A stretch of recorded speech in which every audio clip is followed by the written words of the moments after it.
Okay. All right, here we go.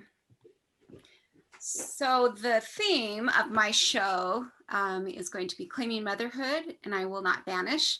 And I'll do a really quick little background of why I chose that theme.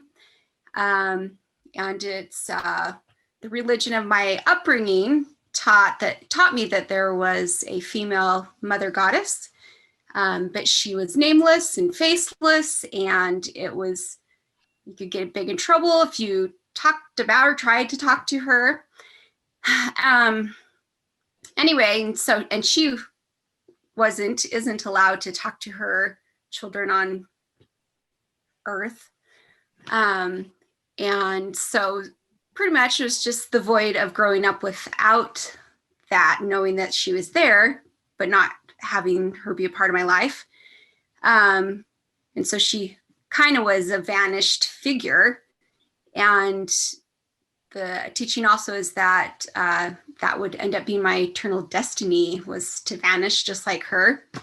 So a lot of the stuff I'm going to be doing and showing, representing visually, is just kind of my journey of not accepting that, and that I was not going to be a mother like that, and saying, you know, that's wrong, and I'm not okay with that. And then being able to kind of piece and put together what my actual motherhood was, what it meant, and also, you know, what it will be and become, and it's fluid and will keep changing. Okay.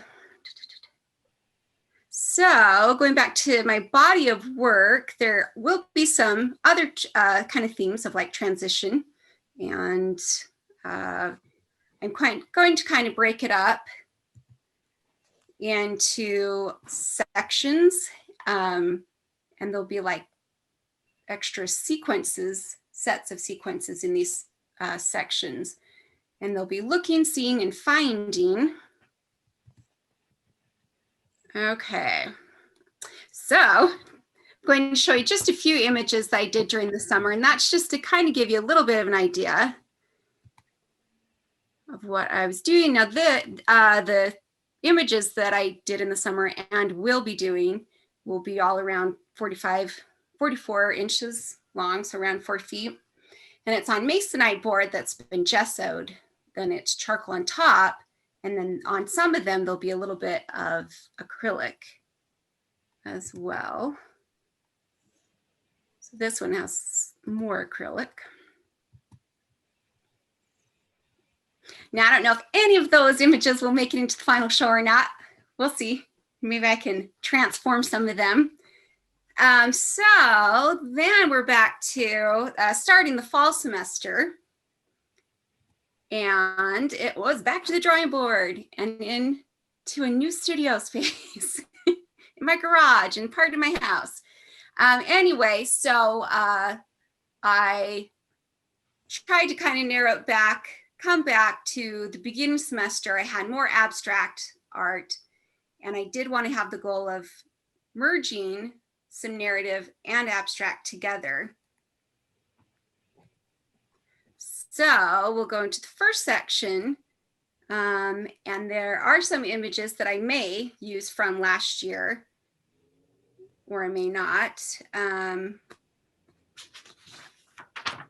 Conceptually, they are representing the process of me looking inward, and also the experience of my first introduction to motherhood, and it was traumatic for me and my son, and just kind of, anyway, dealing with looking in and wanting to know of dealing with if I wanted to look further and if I'd have the strength to deal with that. Okay, so now some current images. We'll go into the section of seeing. And so a lot of the stuff I've got so far is just in the sketch stage. And so this would be like a visual process. Of course it is. Of it coming together. Anyway. Wait, bye, Mom. I see you. Okay, and this is one of the images that is almost finished. And it's charcoal and acrylic. And then this would be the follow-up sequence, and there may be, who knows how the order that it'll end up developing into. This would be like another set that would go together, or not.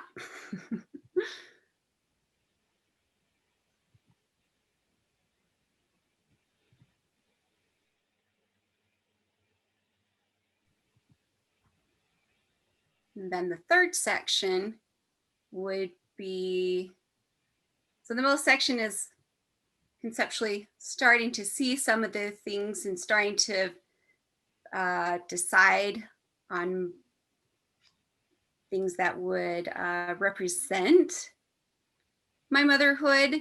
And there's also different motifs that are in there. And, I've got a whole bunch of, reasons for those motifs, and I'll put it in the writing and stuff like that. And then the third section, finding. So now gathering and putting together what my motherhood is. And in this section, I do want to put some there is a whole little kind of Celtic theme that I have in there as well. Anyway, if there's motifs that anybody wants to ask me about later. And as well, in the third one would be a little kind of coming together of my maternal line with kind of visually putting together the stuff that I received from them, and even genetically. Anyway, so that's that, and I think that was way under 5 minutes. That's where I'm at.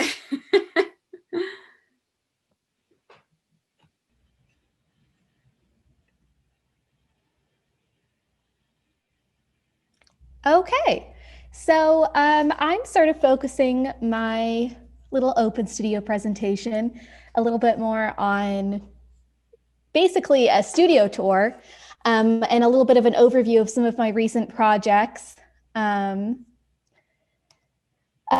So these are just a couple of little images from my studio at this time last year. It was a lot emptier, it was a lot different. A lot more extra floor space for one thing. And I also had a very different focus. I was still very much sort of strictly painting, but finding a couple of ways to maybe play with the idea of paintings. And I was painting on board a lot, partially because I really like the texture of painting on board, and also because as I started to discover, it was a little bit easier to think about taking these things apart like puzzle pieces as I was making them. It was sort of my little mental pathway into thinking about paintings as something that can be used as material rather than an end product itself.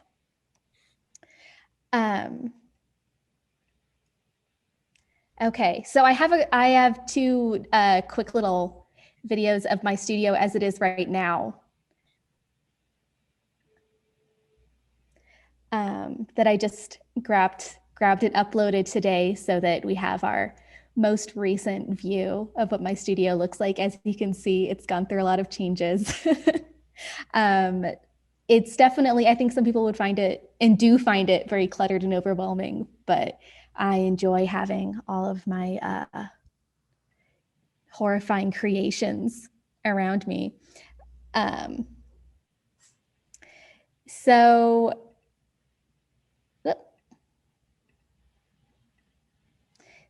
this is just from another angle, so you can see some of the other things that I've been working on with a little bit more detail. As you can see, around the midpoint of last year, I started to become interested in some other media. It started to become sort of an intermedia practice. So as this semester has begun, I've begun to focus in and frame my thesis work around the intersections of craft and fine art painting as visual metaphor for personal experience.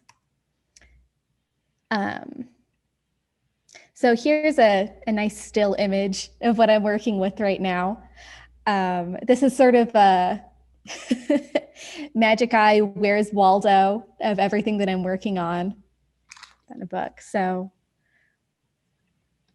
this was a piece that ended up being a little bit of a turning point for me.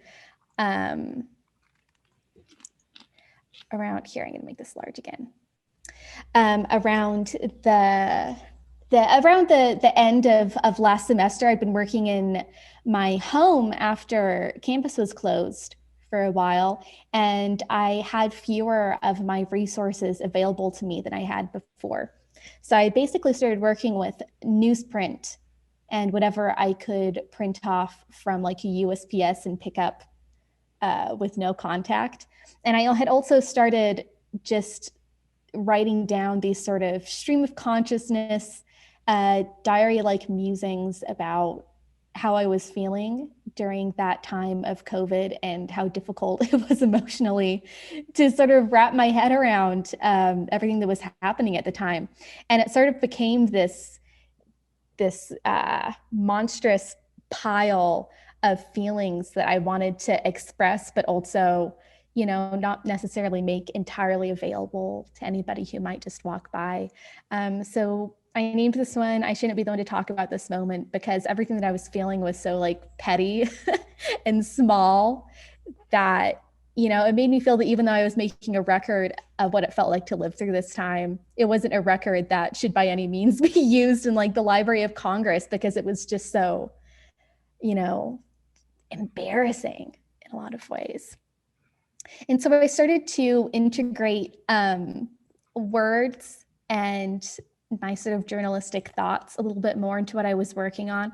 This is something that I did over the summer. And it's kind of a regression back to using the board, which I've stepped away from since then.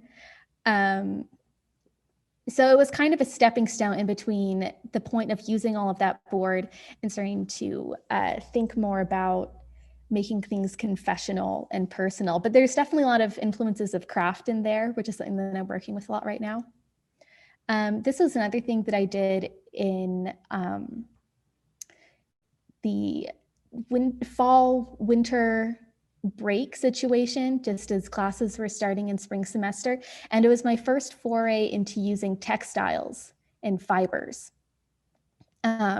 which has been hugely influential for where I'm moving right now, because it just introduced this, it came with such a powerful emotion already, just using something that's so tactile and something that already has such a powerful association.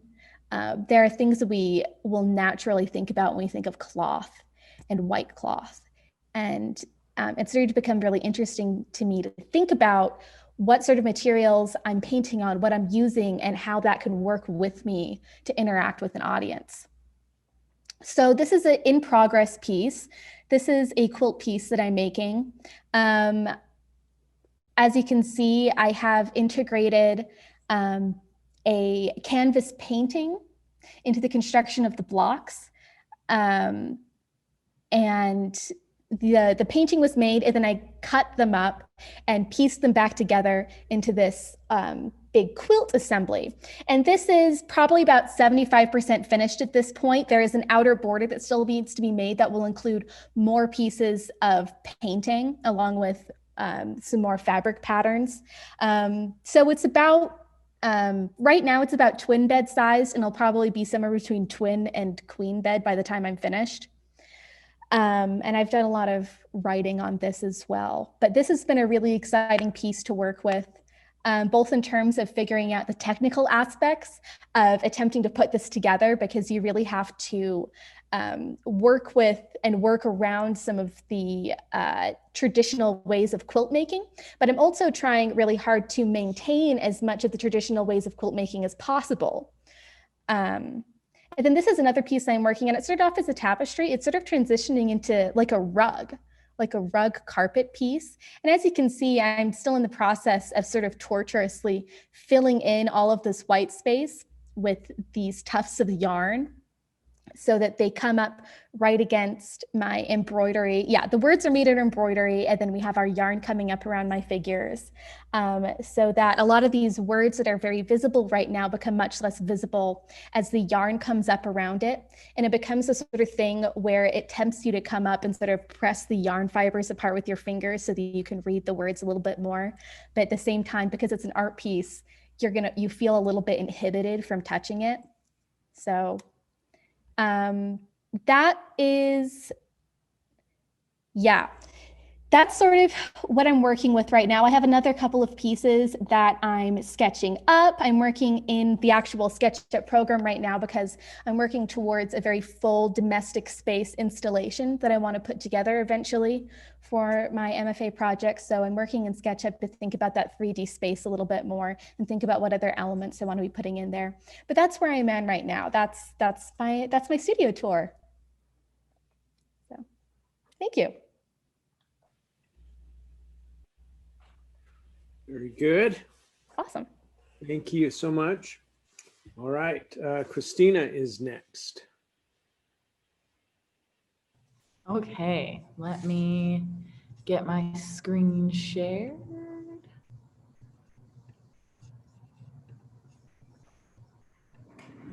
Okay, can everyone see that? Is that good? Cool. Okay, so for those of you that don't know me, hi, I'm Christina. I'm down in the ceramics studio. So basically what I'm going to do is I'm just going to talk a little bit about kind of like my background and conceptual work, and then kind of what I'm working on this semester so far. I've been doing a lot of experimenting. So just a little bit about like me and what I work with conceptually. So a lot of my pieces are about mental illness, specifically anxiety and depression. I suffer from pretty severe generalized anxiety disorder. So I use a lot of abstract forms to visually represent otherwise unseen symptoms and emotions that come along with being mentally ill in society.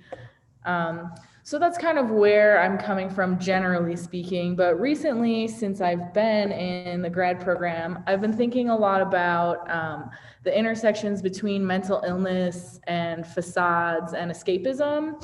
So I've been asking myself a lot of questions like, what are we all trying to hide, and how are we trying to hide it? And what are we all trying to escape from? And what does escapism look like to me? So I've been thinking a lot about like the inner workings of my mental illness and like how I present outwardly and like where I would want to go like in my mind as an escapist quality. So like I said before, I've been doing a lot of experimentation in various materials besides clay with these ideas, just to kind of see where it can take me. And I'm also really interested in eventually moving more into mixed media. So I'm kind of trying to do a bunch of different things right now, and then hopefully it will all kind of merge together eventually. So I'm just going to show some of the stuff that I've been working on so far this semester. Here's a couple images of things I've been working on in my studio so far. So the two outer images, the one with the smash pieces and the microphones, and then the half vase on the wheel, that's for a sound sculpture that I'm working on right now. So basically the vessel is actually in the kiln right now. It's gonna look like, it looks like this little cardboard cutout right here.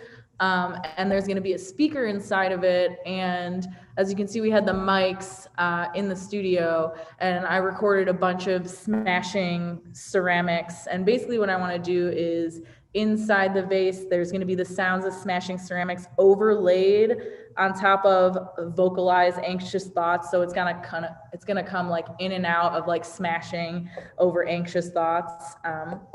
And then the photo in the middle there. So those are some sketches and things for some 2D installations that I'm doing, which are kind of, again, like abstract representations of different thought patterns. So kind of one of the final products of those sketches is this installation on the wall in my studio. So this one is made from just like gaffer's tape, and it's kind of about my relationship between like chaos and control and my need for physical and external order because of the disorganization of thoughts in my head that come with anxiety. So it's kind of like the black lines are chaotic coming into the control, but also going back out into each other.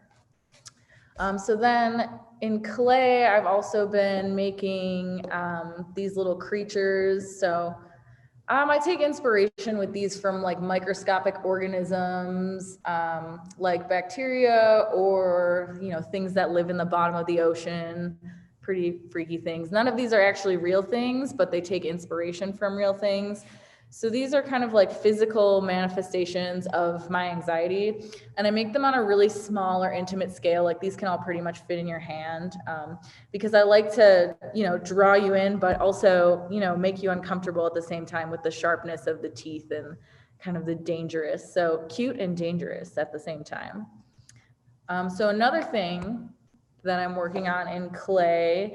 So this is like a smash series that I'm working on. That's what I'm calling it right now. So I started with this kind of bubbling bulbous form over here. And my relationship with clay is weird, and I just want to like control it all the time. So I fired that and I broke it. And then I reformed it into these two smashed sculpture pieces. This one over here on the right still needs a surface for it. I haven't decided yet, but the one in the middle, I might add more to it later, but it's like complete for now. So what I was thinking is I was kind of playing with the idea of the juxtaposition again of like it's like the invitingness of the color this time, the bright pink color and then the glitter on there against the jaggedness of the broken ceramic pieces. And then the last piece I'm going to show you all is this one. It's called Something's Coming, and it's vellum and an LED light sequence that was programmed with Arduino. So basically, it's a light sequence that builds from this like gentle pulsing blue with abrupt flashes of red going throughout it. So my thought was the pattern of the lights is mimicking the progression of how an anxiety attack kind of starts for me. So I have a video. It's kind of long, so I'm just gonna play like the end of it just so you all can see, kind of get a feel for the piece. So let's see, I'll start it like here, maybe a little further back. Okay.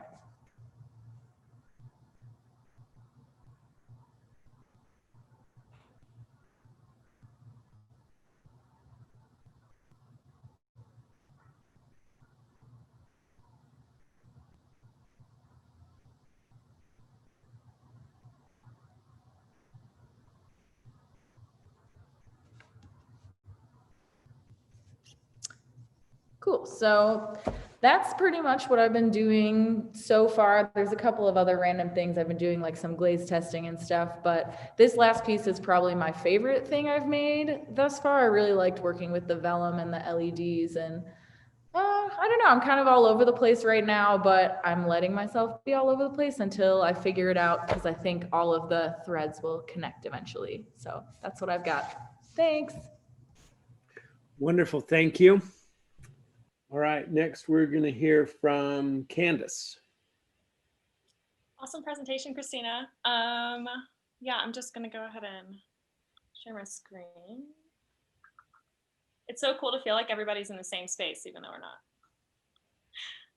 All right, so for those of you who don't know me, my name is Candace von Hoffman, and I'm a second-year grad student. I just included my email and Instagram in case anybody wants it and doesn't have it. I am a military kid who kind of spent most of her childhood and early adult life in Alabama, where all of my extended family is from. And I got a BFA in painting and photography at the University of Alabama. Took 6 months off living in Birmingham, and then just came here. So that's just like a little bit of background. And my first year, oh, I just realized that my screen is actually covering up my presentation. Hold on. Okay. So my first year was full of experimentation in terms of process, concepts. I mean, I kind of worked with everything from bees to feminism to cartography before finding something that I felt was worth having, taking time to research. And even though I've found that content, I am still working in the same process in the terms that I am still the type of person who has at least 2 projects going on at once. I feel like I've always been that way, and I'm always trying to narrow it down more and more, but that's just kind of how my brain works. But this year I've been exploring various photographic processes, creative writing, and experimental videography to research complex histories of systemic racism, both personal and public, as I reference my experience growing up in the South. I interpret Southern environments by covering or rendering unrecognizable specific parts of the image. I find that I find that when I remove these identities or objects or recognizable locations, that I create new space for criticism. So these are some images that I selected that I shot in the spring. When COVID happened, I was in Alabama and stayed there to photograph these environments and start this project. And so I just included these sites, and these are Confederate monuments that I've gone and covered. So one thing I kind of keep coming back to, that's sort of something that connects all of these different processes and experiments that I have, is that I have a very strong interest in performative work. And that's kind of a really key piece of this series, is that when I go to these locations, I've already dyed this fabric that's covering the monuments myself. And I go and I kind of climb on top of these monuments. You can see sometimes they're fenced off. Some locations are more accessible than others. So I climbed on top of the monuments. And then after having that performance of covering, then I photograph what it looks like after, and what that act of covering these monuments has done to the landscape. Yeah, so I'm currently working on a 4th and final draft of an article that goes with the series, which details my process, history of the sites, and how that history connects to a much larger understanding of how white supremacy still functions in all of our environments. It's not really just the South that deals with this, but it's a lot easier to talk about since that's what I know. And then this summer, I came back to Utah and participated in a lot of protests. And I just think that this summer was incredibly formative for everyone. It made me feel even more empowered than I did before to really dive into this research. I think that figuring out how to handle my perspective as a white woman with these subjects was really, really difficult. So the summer helped me find the language and kind of got things moving. I wanted to explore creating something where I could appropriate extremely irrelevant imagery and juxtapose it with appropriated imagery of a Civil War battle. And with this piece in particular, this is an appropriated print of the Fort Pillow Massacre, which occurred in Tennessee on April 12, 1864, in which 300 Black soldiers were killed after they surrendered in battle rather than being taken prisoner. Nathaniel Bedford Forrest was the one who led this attack on the fort and made that decision to massacre these people who surrendered, and some of them weren't even soldiers. Some of them were civilians, and he was also a well-known KKK member and was actually the first Grand Wizard of the KKK. And I photographed his monuments a lot. So this image in particular was striking to me just because of the gestures of the hands, sort of in this right corner of the image, and the composition I thought was really striking. You can see the figures really, really well. And I felt that we're still fighting battles on US soil that reflect a divided politicized value of human life based on race. And so it kind of feels like this scene is still happening today. And that's sort of what I'm trying to get at with this series or experiment, whatever you want to call it. And then I took it a little bit further, and I tried, this summer things got really, really research based, and that sort of took away something that was really easy for me to do before, which was putting myself in the work. So I was asking myself, how can I turn the mirror on myself and think more about my role in racism that was happening, well before our country came about, but that it's a racism that I've inherited. And while it's not commonly talked about in the way that white men's role in racism is talked about, white women are not divorced from the history of racism and the violence that's associated with it, and the violence that's associated with slavery in the South, and they shouldn't be protected from that. And I'm interested in this because if I'm creating work with a process that requires me to be more active than passive in terms of me actively covering or removing things from images, then I am more actively criticizing my role in the conceptual aspects of this work. So this image came about with the same idea as me appropriating a Civil War battle, but I've kind of put myself behind the battle. And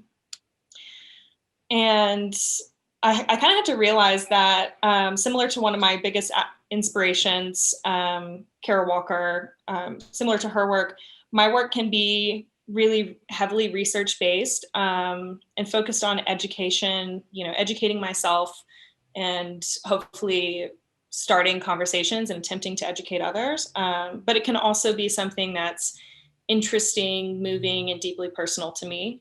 So that's kind of where I am now. And I kind of wanted to keep it simple so y'all could see what I'm working on currently. Wonderful, thank you. Nice work. I think, am I next? Yes.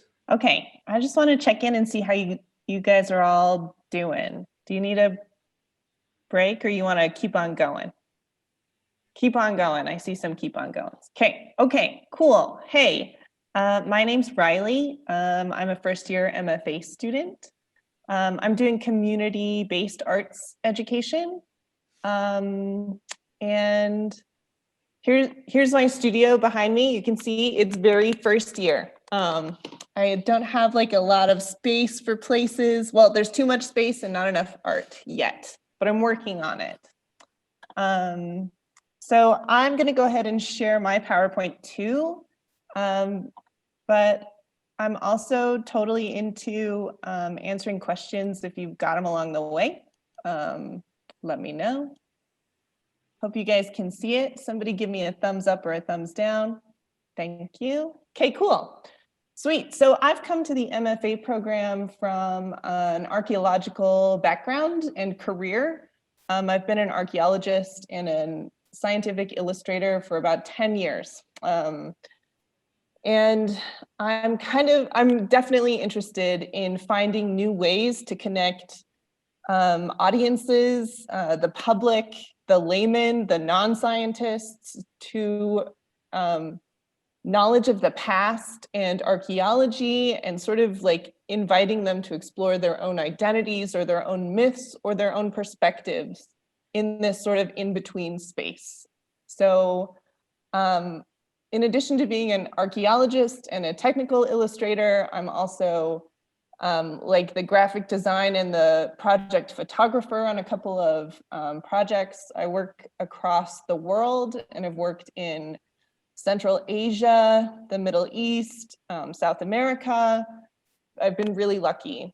So I've seen quite a lot, and Oh, I should probably go ahead and like do the from the beginning so you guys can see this. Yanni. Okay, cool. So as a technical illustrator, this is the kind of work I produce. These are like publication and museum catalog, very sterile drawings of objects and their interpretations of objects.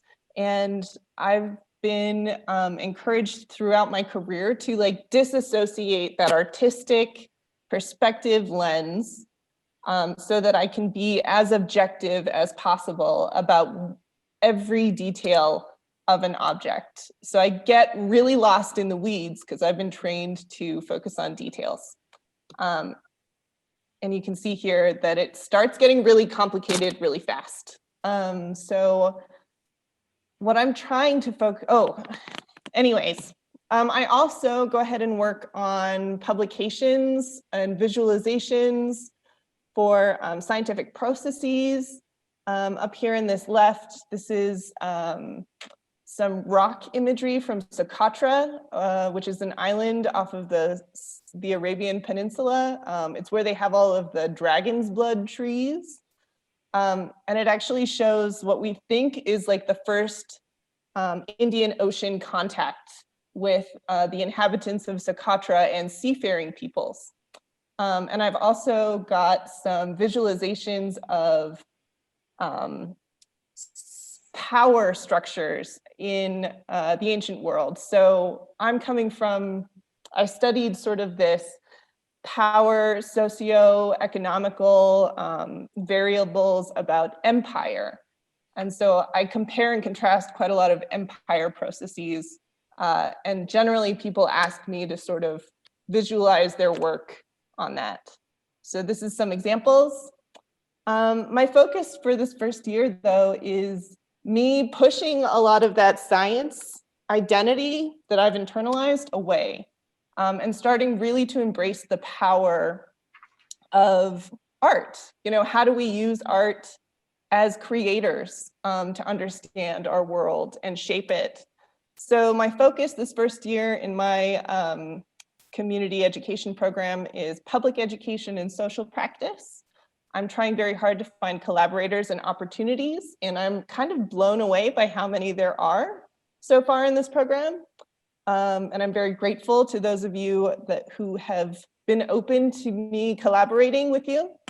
And I'm also developing proficiency. I've got quite a lot of catch up to do in terms of lots of these exploratory art areas. As a result, I'm making quite a lot of mistakes, but that's kind of the goal for me this first semester, is to see just how wrong I can be. So you can see this board up here is sort of these questions that I'm exploring. I'm doing some hours with Kim Martinez for muralism, and I'm doing some hours with Brian Snap for ceramics. Perfect. So I'm exploring quite a lot of these questions through my hours that I'm doing with them. Here's this muralism exploration, and it's still in progress. It's on the 3rd floor breezeway, and this muralism is sort of a dive into secrets and history and what shows and what doesn't. And I am hoping to eventually invite people to come and contribute by excavating this painting as if they were also archaeologists or curious history destroyers. And I'm also taking a deep dive into ceramics as a creator with these death whistles that I'm creating. As a ceramicist, or as a ceramics illustrator in a science field, I have always been like a passive observer of ceramics. And so I'm really sort of exploring what it means to create those ceramics. And I've started learning that that process of creation is generally more important than the purpose of the archaeological purpose or like the scientific purpose. And I think that there's a lot of disparate observations between science and art that I'm really intrigued by. So if you want to hear about that, let me know. I can play some death whistles for you in a breakout room. So where is this all going?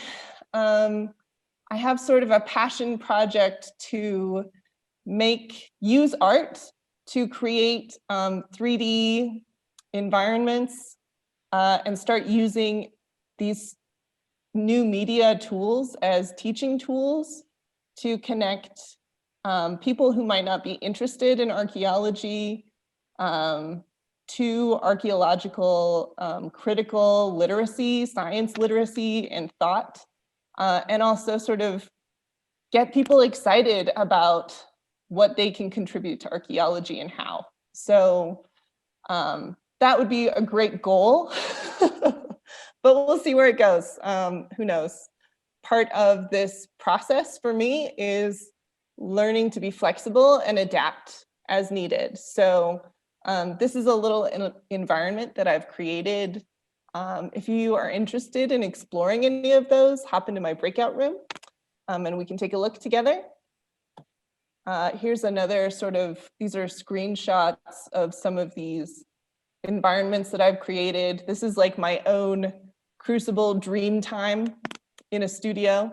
So part of my empty space in the studio behind me is where I create these 3D virtual spaces that you can inhabit and experience.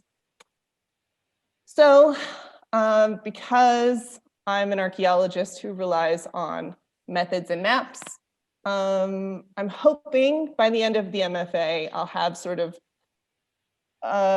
stewardship experience prepped. I hope that I'll have a more robust knowledge of educational tools and storytelling applications and how to plug that into community work. And also more familiarity with social practice and how artists collaborate, because I think they actually could teach scientists, especially in Utah, quite a lot. Also, of course, I hope that I will refine my artistic voice, figure out how to advocate as an artist in a world that I'm not really used to inhabiting this artist identity in, and throw away old limitations. So that was kind of like breakneck speed. I don't know how long that took. It was wonderful. Thank you. Cool. Right, excellent. Okay, next we have Bryce. Okay, can you hear me, and do you have a slideshow up there? Yes. Okay. Yes. So I'll get started. People that were around last year are familiar with this. My name is Bryce Billings. If you're not familiar with me, this is a series of work that I called Gendrospection, which was looking into the limitations placed on me socially by being male, expectations of the world on me because I'm male, but also being locked out from my own feminine. So I did a series of paintings on this, and then I did an installation. This was for the interim show last year, but it was to show like the limited experience that we have. Like you go into a urinal and you're kind of exposed and standing against the wall, and you're only 10 inches away, but in some ways it's kind of being channeled and domesticated to be a male. And I wanted to show kind of a wall that was here before me that goes on forever. And that was the experience. So remembering from my psychology days, there were these physiologists that studied the brain and perception, and this is a cruel study. It was done in the 70s by Blakemore and Cooper, but they raised these kittens in environments with only vertical stripes. And after 5 months of being exposed in there, they'd take the kittens out and they literally could not see anything that was a horizontal edge. They couldn't navigate stairs. They'd hit their heads on the bottom of chairs. They could weave in and out of table legs, but they were limited to their world on what they actually saw and perceived. And in a way, I found that a metaphor for how we are socialized, and especially with the attributes of gender. So I started to do a series of work that I wanted to talk about this ubiquitous field that surrounds us, and that socially, it's like a stain or a tattoo on us. If we take our clothes off, it's still there. If we have our clothes on, it hides who we are. The culmination of this work, I did a painting / animation, and it has a script to it, but I'm just gonna play a little bit of a clip and kind of looking at a little bit of William Kentridge for inspiration on this, but doing my own thing.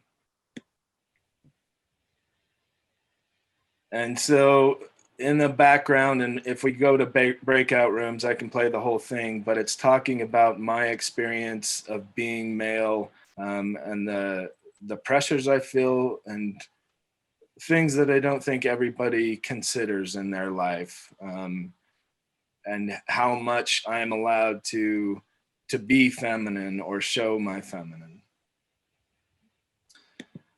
So let's see, next slide. How do I stop that?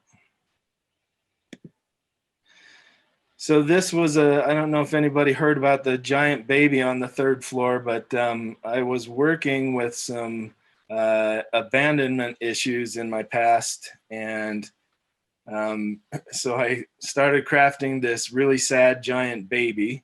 At the same time, the school went under lockdown and we had to go home. So I carried on. I did what a lot of people did during quarantine, and I made a lot of babies. And I just wanted to show like the feeling inside, that raw feeling of something scary as hell is coming to our country or to the world, and we don't know how to handle it. And it just put me into that infant state, and just being alone and panicked and helpless, and also just kind of fragile and frozen. So I did a series of installations around my neighborhood, and just took photographs of them, just showing them helpless, 6 feet apart. This was while the playground was closed, but wanted to capture that feeling in the initial moments of lockdown. Over the summer, I was working with a group of undergrads at the U, and I like examining identity from the perspective of what are the limitations. I guess that's my 5 minutes. But what are the limitations that institutions or social constructs place on us? And also wanted to comment on the social issues that are happening contemporarily. And I did this piece last week. I ran a projection series on the wall, explaining more of how what is happening socially has affected my identity, or affected my belief in the American dream, or in the precepts of the foundation of our country. So it was interesting that while I was working on that I also, a friend of mine turned me on to a bunch of books on Eastern philosophy, on Buddhism and awareness, and started to realize that that you don't have to look too far to find boundaries, that the world will tell you exactly where they think you should be, and more than not, we believe where those boundaries are. And I've been trying to think of, what do I want to do? What would I paint if I, one, wasn't trying to rebel, to prove a point and kick against the walls of my cage, or the walls of my boundary, but one, what is just in me? What do I want to do? And honestly, I have wanted to paint a series of nudes with friends, and just show that freedom. I'm trying to paint in a way that that captures that even the body that we have is an illusion, that's not what true consciousness is, and that we are more than that. So I guess I kind of am going to work this year on ideas that identity in general is where all of the sources of pain and suffering come from in life, and that the closer we hold to identity, the more we are susceptible to feeling the threat of it being taken away. And so a lot of the loss that we experience in life is loss of who we thought we were, loss of identity, lose a job, lose a partner, lose a house. Those are all negatives to your identity. And so I'm trying to figure out how much of identity we actually need. Is it just a mask or a role that we place on to navigate life? But what is the bigger picture, and what is a world without the suffering from threat to identity? But that's me in a nutshell. Wonderful. Thank you, Bryce. All right, Tess, I think you're next. All right, so I guess I'll give a little introduction before I show what I'm working on this semester. So I'm a first-year MFA student in painting and drawing. My work is an exploration of psychology through mark making. The emotions evoked through my process is a reflection of my time during undergrad and my experience up to this point. I didn't have a bad undergrad experience. However, it was more the time in my journey of being an artist where I was the most self-critical of myself and my work. I spent 3 years in kind of a relaxed community college environment, and then went straight into finishing my BFA, where the professor wanted us to have the same approach as everyone else. And so if you didn't do that right approach that the professor wanted, then it wasn't good at all. And maybe that was more so the professor weeding out, serious art students from ones just there for fun and taking them as just an elective. But it was very frustrating for me because I went in finishing my BFA having already sort of a style, but the way it was structured, we weren't allowed to branch out until pretty much my senior year of my BFA. And so I really disliked most of the things that I made during my time in undergrad, besides my last 2 quarters. And for the most part, during that time, in my experience, I let my self-deprecating thoughts control everything that I did, especially as a young artist who had no idea what she was doing. And that's not to say that I don't still have that self-critic in my head, but I found much easier to control now that I sort of have an idea of where the direction I want to go with my work. So I'll start with some of the stuff that I've done this semester so far. And there we go. Okay, so this is the first work that I've done, and this is one of my finished ones that I'm actually calling done. So I don't necessarily have a personal kind of relation to any of my subjects. It's more so metaphorically for the idea of kind of being trapped with your own thoughts versus the idea of going outside in nature and getting away from everyday life, sort of that freedom aspect to it. And the only relation that I have to this drawing specifically is that this was actually done based off a photograph that I took from home, and this is in charcoal and pastel. And this was the second drawing that I did out of my landscapes. And so this one was actually from a photograph that I took while I was in southern Utah before the semester started. And I think the reason why I kind of went down the path of doing more landscapes related to my new environment here is because I am not from Utah, I'm from Washington State, and I moved down here during a pandemic. So this is, I guess, also sort of my idea of kind of exploring my surroundings, since there's not really a whole lot we can do. And so it's kind of also like you're being trapped inside somewhere. And so this is kind of the idea of being able to get out as well, given the current times that we're in. And so this was the first of my interior spaces.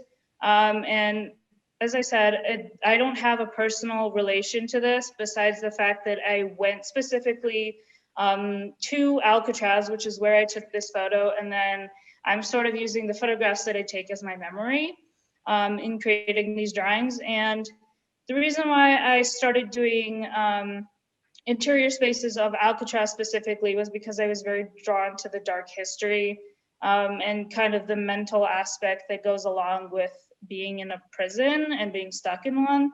Not that I have any experience with that at all.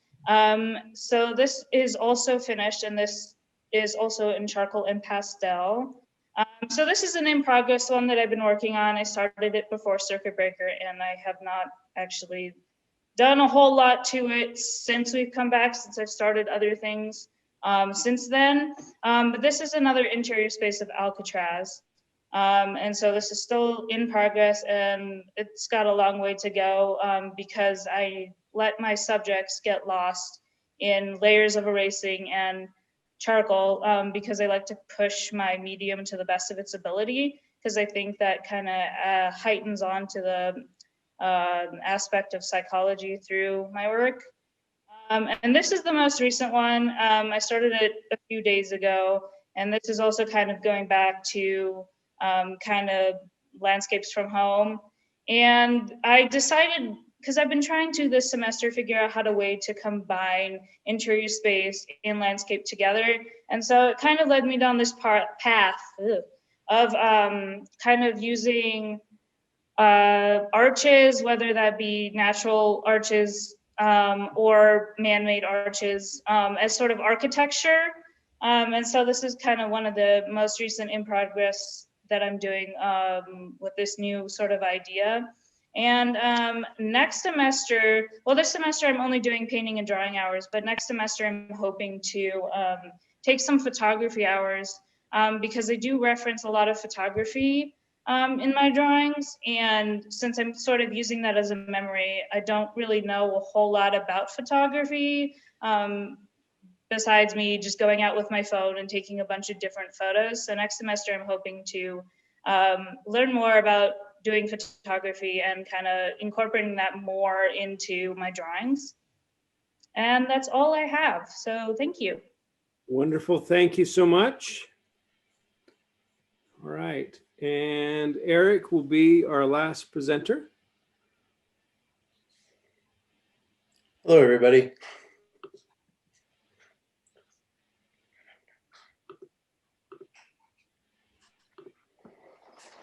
Okay, so I'm going to show you just a few of these images, and then we'll maybe save it as a little bit of a teaser for the breakout rooms. But this first image isn't necessarily like one of my more poignant conceptual works. It's a photo, in fact, probably a lot of people have taken, but I took it to introduce myself because I'm a second-year MFA student specializing in photography, but I may be new to several people because I am only a first-year student here at the University of Utah. I transferred midway through my MFA after my art school in San Francisco closed down from COVID. I was attending the San Francisco Art Institute. I'm also a physical therapist, and I think that kind of factors into some of my work, as you'll see as we go. And I'm also a faculty member at the University of Utah as well. So, you know, if I had to summarize my work and kind of introduce you to my studio, and I have to admit, I was a little bit torn up on this open studio thing being virtual and having it kind of be funneled into a presentation. Because I have these like fond memories of like a real open studio and people just coming in and chilling and doing the thing. So I'm a little bit torn up. And so instead of a PowerPoint or a presentation, you're going to get to wander around my studio and not see everything. And then maybe we'll talk about it afterward a little bit. So, you know, I do several different types of work. And it's one of my challenges, obviously, and maybe I'm not unique, but I'm having fun with the challenge, I guess fun in quotes, about trying to find like what my voice is and what is the thing I'm saying with my work. And you know, I think it comes down to a few different things, but if I had to distill the thing that motivates me or drives me into one thing, is that I like to help people view things differently and reconceptualize things. And so, you know, I've been thinking a lot about the pandemic. I've been thinking a lot about the interaction that humans have with the earth and that other species have with the earth. And sometimes our view of life is so like homocentric that it's hard to see other things. And so, you know, if I think about this pandemic in one way, it's sad and scary for us, and another way, you know, it's a great victory for the virus organism. So I've done a series of still lifes related to the pandemic, and this is one of them. Some of the other older works that I do, and I'll show some of the older works first. These are some light painting photos that I've done. And these are a long exposure with fiber optics. And to me, it's an exploration of abstraction of the human form, and also like change over time, and a little bit of like, I'm really bad at drawing, so I get to draw with some light painting. And then I started actually playing with adding my own drawings to the light painting stuff. So, you know, the other thing that I really, some of my older works with like redwood trees, and I really feel a calling to nature. And a lot of my work has to do with conservation of nature, or the interaction that humans have with nature as they view it as either a resource or something scary or changing, or maybe even something to abuse over time. And you know, some of my nature shots will vary from like pulled out far landscapes to like more close abstractions of nature. This is one of my favorite abstractions. It's it looks like a long exposure, but it's not. It's a reflection of a standing redwood tree in a puddle that had formed on the bark of a redwood tree that had fallen many years before. And so I took this photo wondering, what was the experience of that redwood tree? What was the envy that it had as it looked up to the other trees around it that were still standing and happy? And so I try sometimes to reposition my view. This work is also another sort of playing with viewpoint or repositioning view. And this is the tower at SFAI. And the two circles in there are blind spots. They're visual representations of your actual blind spot, and how your brain takes two different images and kind of puts them together. And that concept of the fact that everything you see isn't technically real is really kind of fascinating to me as well. I can get lost a little bit. I can like get really caught up in some fun things. And so this is an example of a fun thing. So I imported this planet here into this photo, but the other parts of the photo are all mine. There are only 2 images here.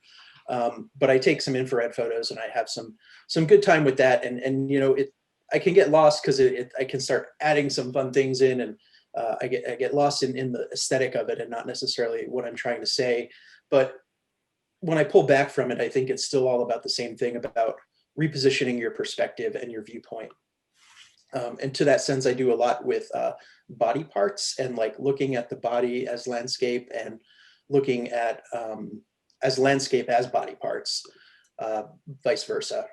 And this stuff is very closely related to my gaze as a physical therapist, and how we become very close to our patients, and we view them in sort of a clinical way a little bit. You know, lately I've been working with some more images that look like this, or this, or this, and I'm kind of trying to look at the change in landscape over time. I've been working on sequencing of this, trying to change between different abstractions of the landscape, all with that bigger view of causing people to kind of see things differently. And it really makes me happy when I can walk with somebody and get a great photo like this, and they might not have ever seen this thing, and it's the thing that really made me happy.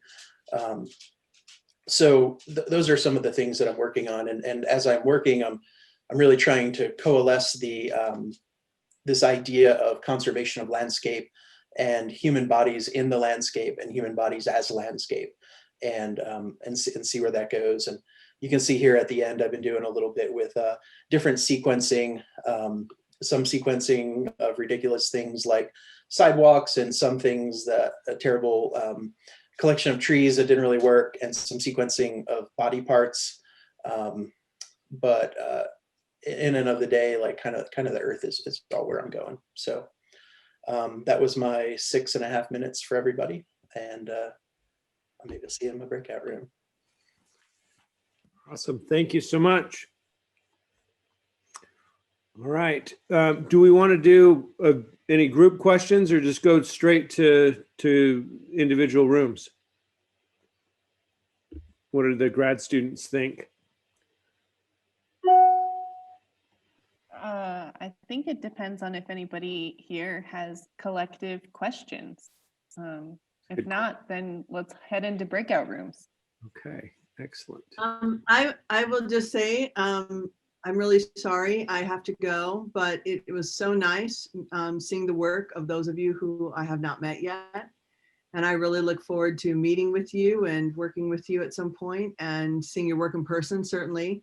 And those of you who I have worked with or am working with, I mean, just it was really nice to see growth and to see progress and just to see the collections of things that I haven't seen before. So you guys did a great job with this really kind of difficult format. And so yeah, congrats on that. I'm sorry I have to go a little bit early, but feel free to reach out with me if you have any questions for me at any time.